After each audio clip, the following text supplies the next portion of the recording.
पकेट्रे पैसा सरीगला प्रेम भी सरीगला सेथिपाई से मते भूलीगला। होटेल जाई मो सह राति काटिथिबा झियोटा जे दिने मो अभाव पाई मो सहित एमिति व्यवहार करिवो से कथा विश्वास करि पारु नथिली।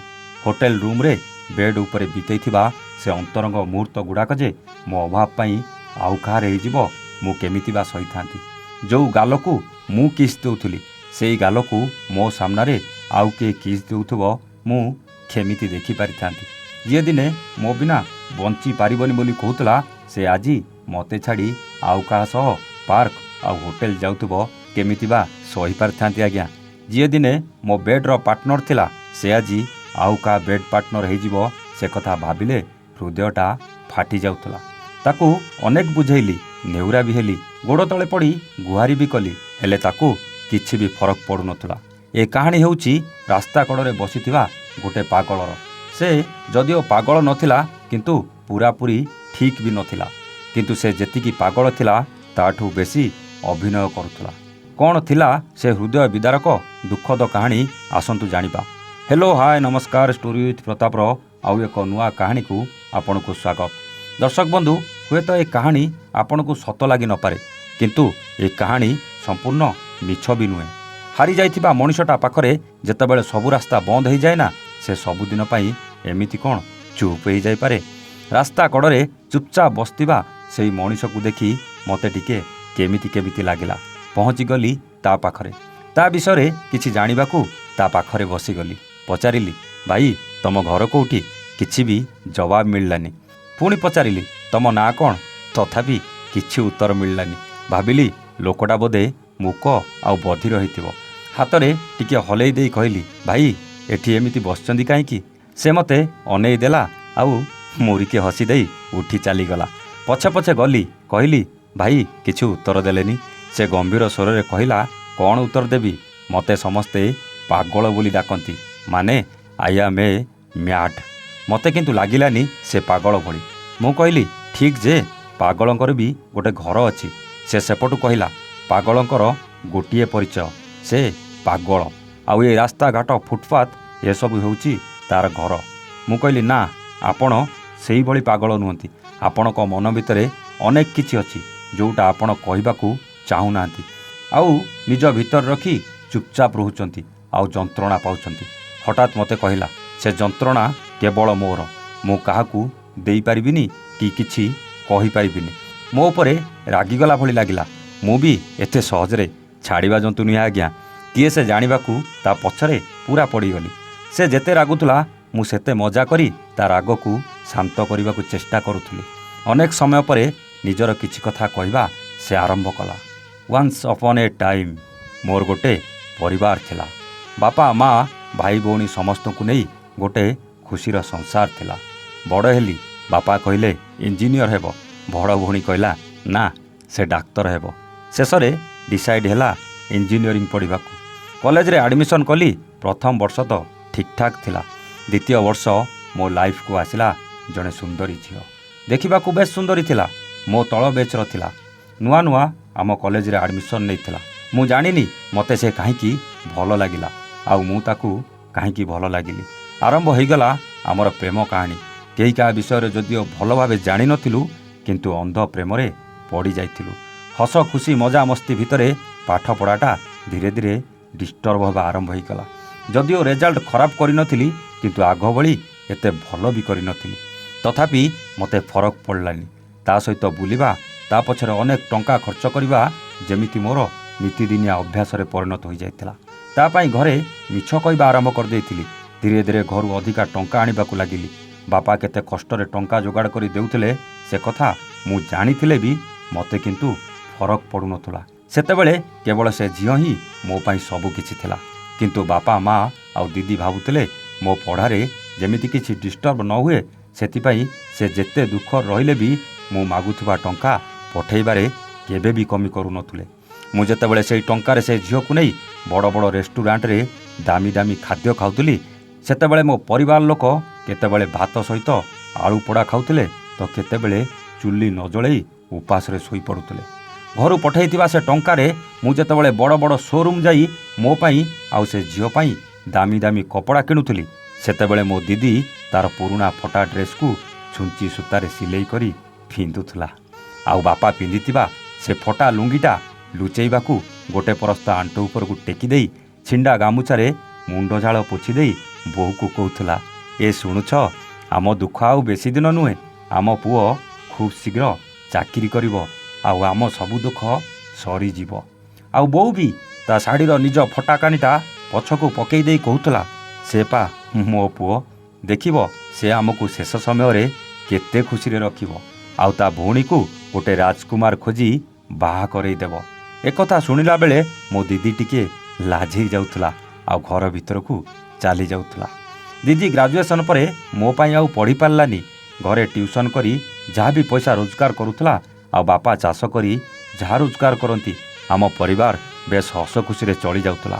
କିନ୍ତୁ ମୋ ପାଇଁ ସ୍ୱପ୍ନ ଦେଖିଥିବା ମୋତେ ଇଞ୍ଜିନିୟର ପଢ଼ାଇବା ବୋଧେ ତାଙ୍କର ସବୁଠୁ ବଡ଼ ମୂର୍ଖାମି ଥିଲା। ଯେଉଁଥିପାଇଁ ମୁଁ ସହର ତ ଆସିଯାଇଥିଲି, ହେଲେ ଏତେ ବଡ଼ ସହରରେ ସମସ୍ତଙ୍କ ସହିତ ଖାପ ଖୋଇ ଚାଲିବାକୁ ମୁଁ ବି ସମସ୍ତଙ୍କ ଭଳି ଅଣ୍ଟା ଭିଡ଼ିବା ଆରମ୍ଭ କରିଦେଇଥିଲି। ଥରେ ବି ପରିବାରର କଥା ଚିନ୍ତା କରିନଥିଲି। ଧୀରେ ଧୀରେ ଘରେ ପଇସା ପଠାଇବା କମ୍ କରିଦେଲେ। ଯେତେ ମାଗିଲେ ବି ଆଉ ସେ ଦେଇପାରିଲେନି। ନିଜ ଖର୍ଚ୍ଚ କରିବା କଷ୍ଟ ହୋଇ ପଡ଼ିଲା। ଆଉ ସେ ଝିଅକୁ କେଉଁଠୁ ଦେଇଥାନ୍ତି? ତାକୁ ଆଉ ଆଗ ଭଳି ବଡ଼ ବଡ଼ ରେଷ୍ଟୁରାଣ୍ଟ ଖାଇବାକୁ ନେଇପାରିଲିନି। ତାକୁ ଆଉ ଆଗ ଭଳି ବଡ଼ ବଡ଼ ଶୋରୁମ୍ ନେଇ ଡ୍ରେସ୍ କିଣିବାକୁ ଦେଇପାରିଲିନି। ଧୀରେ ଧୀରେ ସେ ଝିଅଟା ମୋଠୁ ଦୂରେଇବାକୁ ଲାଗିଲା। ଅନ୍ୟ ପୁଅ ସହିତ ମିଶି ଡିସ୍କୋ ଗଲା, ବାହାରେ ବି ଗଲା। ନିଶାରେ ଫେରି ମୋ ଔକାତ କ'ଣ ବୋଲି ମୋତେ ପଚାରିଲା। ପକେଟରେ ପଇସା ନଥିଲା, ସେଥିପାଇଁ ସେ ସବୁକିଛି ଭୁଲି ଯାଇଥିଲା। ହୋଟେଲ ଯାଇ ମୋ ସହ ରାତି କାଟୁଥିବା ଝିଅଟା ଯେ ଦିନେ ମୋ ଅଭାବ ପାଇଁ ମୋ ସହିତ ଏମିତି ବ୍ୟବହାର କରିବ, ସେ କଥାକୁ ବିଶ୍ୱାସ କରିପାରୁନଥିଲି। ହୋଟେଲ ରୁମ୍ର ବେଡ୍ ଉପରେ ବିତାଇଥିବା ସେ ଅନ୍ତରଙ୍ଗ ମୁହୂର୍ତ୍ତ ଗୁଡ଼ାକ ଯେ ମୋ ଅଭାବ ପାଇଁ ଆଉ କାହାର ହେଇଯିବ, କେମିତି ବା ସହିପାରିଥାନ୍ତି? ଯେଉଁ ଗାଲକୁ ମୁଁ ଦିନେ କିସ୍ ଦେଉଥିଲି, ସେଇ ଗାଲକୁ ମୋ ସାମ୍ନାରେ ଆଉ ଜଣେ କିସ୍ ଦେଉଥିବ, ମୁଁ କ'ଣ ଦେଖି ସହିପାରିବି? ଯିଏ ଦିନେ ମୋ ବିନା ବଞ୍ଚିପାରିବନି ବୋଲି କହୁଥିଲା, ସେ ଆଜି ମୋତେ ଛାଡ଼ି ଆଉ କାହା ସହ ପାର୍କ ଆଉ ହୋଟେଲ ଯାଉଥିବ, କେମିତି ଦେଖିପାରିଥାନ୍ତି ଆଜ୍ଞା? ଯିଏ ଦିନେ ମୋ ବେଡ୍ ପାର୍ଟନର ଥିଲା, ସେ ଆଜି ଆଉ କାହା ବେଡ୍ ପାର୍ଟନର ହେଇଯିବ, ସେ କଥା ଭାବିଲେ ହୃଦୟଟା ଫାଟି ଯାଉଥିଲା ଆଜ୍ଞା।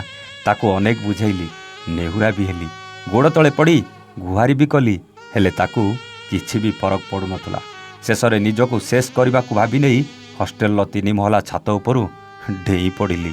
ମୁଣ୍ଡ ମାଡ଼ ହୋଇଗଲା, ହାତ ଗୋଡ଼ ଭାଙ୍ଗିଗଲା, ସିରିୟସ୍ ହେଇଗଲି। ହୁଏତ ମରିଯାଇଥିଲେ ଭଲ ହେଇଥାନ୍ତା, କିନ୍ତୁ ମୋତେ ଏମିତି ଅବସ୍ଥାରେ ପରିବାର ଲୋକେ ଦେଖି ନିଜକୁ ସମ୍ଭାଳି ପାରିନଥିଲେ। ମୋତେ ବଞ୍ଚେଇବାକୁ ସବୁଦିନ ପାଇଁ ଦାନା କରି ଖାଉଥିବା ଜମିଟାକୁ ବାପା ଶେଷରେ ବିକିଦେଲେ। ଶେଷରେ ବଞ୍ଚିଗଲି ସିନା, କିନ୍ତୁ ମୁଣ୍ଡ ମାଡ଼ ହୋଇଗଲା ପରେ ସବୁକିଛି ଭୁଲି ଯାଇଥିଲି। ଆଉ ଆଗ ଭଳି ପଢ଼ିପାରିଲିନି। ଘର ଲୋକ ମୁଁ ଏମିତି କରିବାର କାରଣ ବି ସବୁ ଜାଣିସାରିଥିଲେ। ସେ ଝିଅ କିନ୍ତୁ ବେଶ ଖୁସିରେ ଥିଲା। ମୋର କିନ୍ତୁ ସବୁକିଛି ଶେଷ ହୋଇଯାଇଥିଲା। ମୋ ସ୍ୱପ୍ନ ଭାଙ୍ଗି ରୁଜି ଚୁରମାର ହୋଇଯାଇଥିଲା। ଆଉ ମୋ ପରିବାର ଦେଖୁଥିବା ସବୁ ସ୍ୱପ୍ନ ସ୍ୱପ୍ନରେ ହିଁ ରହିଯାଇଥିଲା। ବାପା ସେ ଜମିଟା ବିକି ସାରିଲା ପରେ କାଙ୍ଗାଳ ହୋଇଯାଇଥିଲେ। ଖାଇବାକୁ ଦାନା ମୁଠେ ଯୋଗାଡ଼ କରିବା କଷ୍ଟକର ଥିଲା।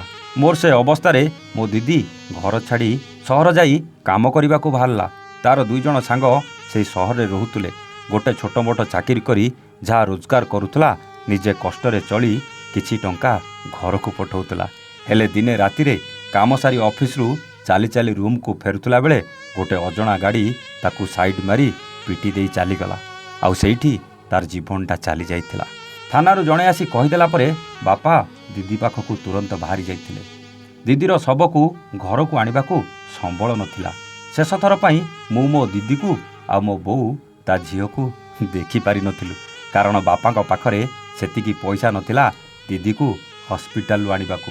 ପୋଷ୍ଟମର୍ଟମ୍ ପରେ ବାପା ଦିଦିର ଶବକୁ ସେଇଠି ସତ୍କାର କରି ଘରକୁ ପଳେଇ ଆସିଥିଲେ। ଆଉ ଏକଥା ଯେତେବେଳେ ସେ ଘରେ କହିଥିଲେ, ମୋତେ ଗୋଟେ ବଡ଼ ସଗ୍ମା ଲାଗିଥିଲା। ଆଉ ମୁଁ ଟିକେ ହୋସ୍କୁ ଫେରିଥିଲି। ଭାବୁଥିଲି ଗୋଟେ ଝିଅ ପାଇଁ ଆଜି ମୋ ପରିବାରଟା ଛାରଖାର ହେଇଗଲା। ବାପା ବହୁତ ଟେନସନରେ ରହୁଥିଲେ। କିଛି ଦିନ ପରେ ହାର୍ଟ ଆଟାକରେ ସେ ବି ଚାଲିଗଲେ। ଆଉ ବୋଉ ବାପାଙ୍କୁ ଝୁରି ଝୁରି ଅଳ୍ପ ଦିନ ଭିତରେ ମୋତେ ଏକା କରି ସବୁଦିନ ପାଇଁ ଏ ଦୁନିଆ ଛାଡ଼ିଦେଲା। ଯଦିଓ ମୁଁ ପୁରା ଠିକ୍ ହେଇନଥିଲି, କିନ୍ତୁ ବିଲକୁଲ ଠିକ୍ ନ ହେବାର ଅଭିନୟ କରି ସମସ୍ତଙ୍କୁ ଦେଖେଇବାକୁ ଚାହିଁଲି ମୁଁ ଗୋଟେ ସବୁଠୁ ବଡ଼ ପାଗଳ। ବଞ୍ଚିଛି ଏମିତି ଆଉ କେତେ ଦିନ ବଞ୍ଚିବି ତାର ହିସାବ ନାହିଁ। ଯେତିକି ଦିନ ବଞ୍ଚିବି ସେଇ ପାଗଳର ପରିଚୟ ନେଇ ବଞ୍ଚିବି। ମୁଁ ପଚାରିଲି ସେ ଝିଅ? ସେ କହିଲା କୋଉ ଝିଅ? ସେ ଝିଅ ସେଇ ଝିଅ ବିଷୟରେ ଖବର ନେବି ଯାହା ପାଇଁ ମୋ ପରିବାର ମୋ କ୍ୟାରିୟର ସବୁକିଛି ହରେଇ ସାରିଛି। ମୋତେ ପଚାରିଲା ଆପଣ କିଏ? ମୁଁ କହିଲି ମୁଁ ପ୍ରତାପ, ଏଇ ପାଖାପାଖି ରୁହେ। ତମକୁ ଦେଖି ମୋତେ ଟିକେ ଅଜବ ଲାଗିଲା, ସେଥିପାଇଁ ପଚାରିଦେଲି। ସେ କହିଲା ହଁ ମୁଁ ପାଗଳ, ମୁଁ ଅଜବ, ତମେ ଏଠୁ ପଳେଇ ଯାଅ। ତାକୁ ପଚାରିଲି କ'ଣ ଖାଇଛ? କିଛି କହିଲାନି। ପାଖ ଦୋକାନରୁ କିଛି ଖାଇବା ଆଣିଦେଲି। ସେ ଖୁସିରେ ଧରିଲା ଆଉ ମୁଁ ପାଗଳ କହି କହି ପଳେଇଗଲା।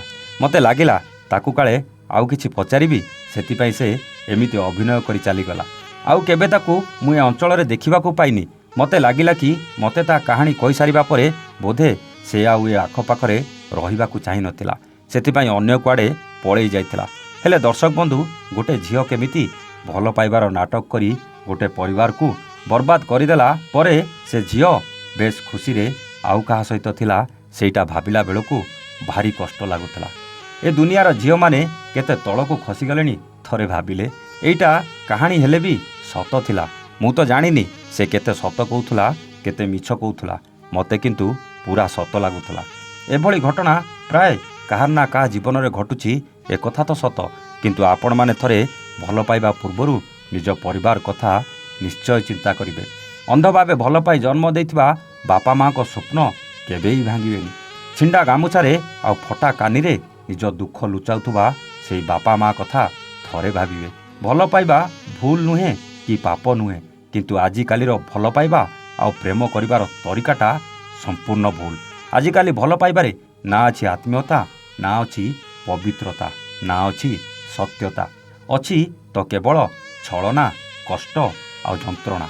ବାସ୍ କେଉଁ ପ୍ରେମରେ ତମ ପକେଟରୁ ଟଙ୍କା ସରିଲା ପରେ ପ୍ରେମ ସରିଲା, ତ ଆଉ କେଉଁ ପ୍ରେମରେ ତମ ସହିତ ବେଡ଼୍ରେ ଶୋଇ ସବୁ ମଜା ନେଇ ସାରିଲା ପରେ ଆଉ କାହାଠୁ ଅଧିକ ମଜା ମିଳିବ ତା ପାଖକୁ ପଳେଇ ଯିବା।